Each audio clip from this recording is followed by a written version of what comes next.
Hi friends, இஸ் சாரி cinema பேஸ் அப்டேட்டில் ஒரு வெறித்தனமான ஒரு அப்டேட்டோடு வந்திருக்குங்க.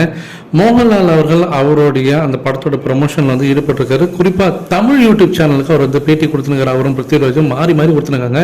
நீங்கள் சோஷியல் மீடியா, அதுவும் குறிப்பாக யூடியூப்ல போனாலே அவங்களுடைய அந்த இன்டர்வியூஸ் தான் இப்போ வந்து ஃபுல்லாக டாமினேட் பண்ணியிருக்கு அப்படின்னு சொல்லணும்.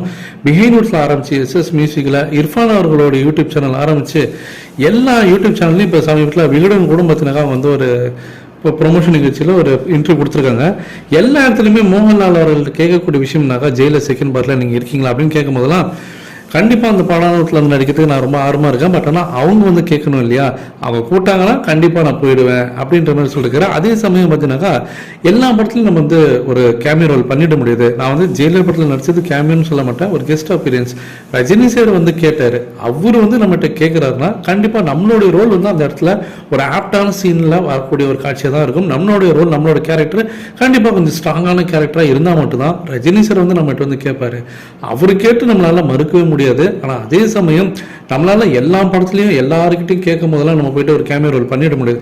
நம்ம வந்து ஜஸ்ட் வந்துட்டு போகிறோம், ஒரு கெஸ்ட் அப்பியரன்ஸ் ஆனா அப்படின்னு சொல்லிட்டு பண்ண முடியாது. நம்மளோட கேரக்டர் எந்த அளவுக்கு முக்கியமாக இருக்கு அந்த படத்தில் அப்படின்றது பார்க்கணும். அதே சமயம் நெல்சனுக்கு அந்த கிரெடிட் வந்து கொடுக்கணும். நம்மளோட கேரக்டர் அந்த அளவுக்கு ஒரு அழகாக பார்த்தீங்கன்னா ஒரு மாசம் போர்ட்ரேட் பண்ணி நம்ம வரக்கூடிய காட்சிகள்லாம் அந்த ஆடியன்ஸ் வந்து கிளாப் தட்டுற அளவுக்கு அவங்க எக்ஸைட் ஆகிற அளவுக்கு அவங்க கொண்டு போகிறாங்கனாக்கா கண்டிப்பாக அந்த மாதிரி கெஸ்ட் ரோல் நம்ம தாராளமாக பண்ணலாம். ஜெயிலர் 2க்காக நான் வந்து எக்ஸ்பெக்ட் பண்ணி எதிர்பார்த்து காத்திருக்கேன். அவங்க கூட்டாங்கன்னா கண்டிப்பாக நான் போயிடுவேன் அப்படின்ற மாதிரி சொல்லியிருக்காரு. ஸோ இதன் மூலியமாக அவங்க எல்லா யூடியூப் சேனல்லையும் ரிப்பீட்டடாக அதே சொல்றது மூலியமாக எனக்கு என்னமோ அவர் வந்து கமிட் ஆகிட்டாரு.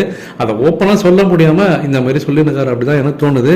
ஏன்னா திரும்ப வந்து அவர் அதை சொல்றாருனாக்கா, இன்கேஸ் அவர் வந்து ஜெயிலர் செகண்ட் பார்ட்டில் இல்லை அப்படின்னாக்கா, இல்லைங்க நான் அவங்க கூப்பிடல, இந்த இதில் நான் இல்லை அப்படின்னு அவர் சொல்லிட்டு போயிட்டே இருக்கலாம்.